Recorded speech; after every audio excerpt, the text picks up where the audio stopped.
Boxing Bros UK here in association with Last Bell Boxing, and I'm with Thomas Treiber. It's great to be here. My first time in Doncaster. I think we've got a great show coming off that spectacular heavyweight fight last weekend between Dubois and Wardley. Now another heavyweight fight.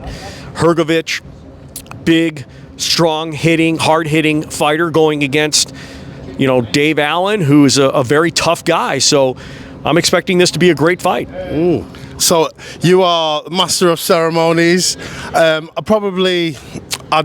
say you're the best one out there. Out of the new, not obviously Michael Buffer, Jimmy Lennon Jr., the old guard, but the new ones coming through, you stand out the most for me. I think, I just love your energy. How did you get into ring announcing? Well, thank you for the kind words, first of all.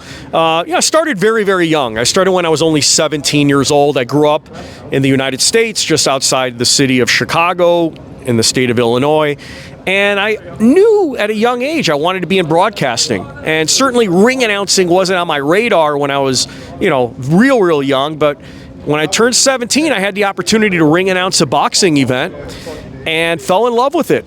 And then I started ring announcing professional wrestling. Then I had a brief professional wrestling career as a wrestler myself. Oh, serious? Yeah. What was your name? Tommy Tana in WCW World Championship Wrestling. I wrestled as Tommy Tana. Had the opportunity to wrestle some big names like the Hollywood Blondes, which was Steve Austin, who was at the time stunning Steve Austin. His tag team partner was Flying Brian Pillman. Wrestled Ravishing Rick Rude.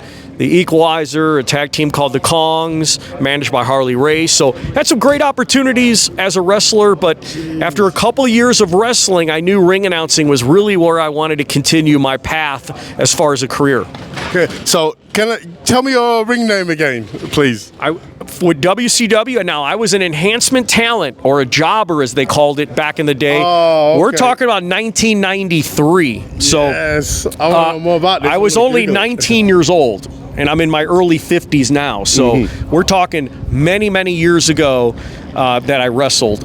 But I was TNT on the independent wrestling circuit on some of the smaller shows, and then with WCW World Championship Wrestling, which at the time was the number 2 company to the WWF, which is now WWE. So, at 19 to be wrestling for WCW was a pretty big deal. That's amazing. Like, I remember when Hulk Hogan came over there, they kind of took over WWF for a while. Like, they were doing better than them for a little while. So that's quite a cheap. And I never knew that. See, Boxing Bros UK bringing you the fun facts.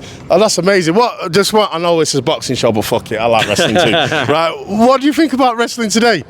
I still watch as much as I can. I don't follow it as closely as I used to, but wrestling is great entertainment. They're great athletes, and I enjoy the showmanship of it. And I still try to follow, as much as I can, listen to podcast shows, things like that, to kind of keep up a little bit on the current product. So I think it's great. Yeah, because the only thing is, they're not like, when I was a kid, like I thought Hulk Hogan, Ultimate Warrior, all them guys, they were like gods. And like now I look at them and I think, I can knock them out.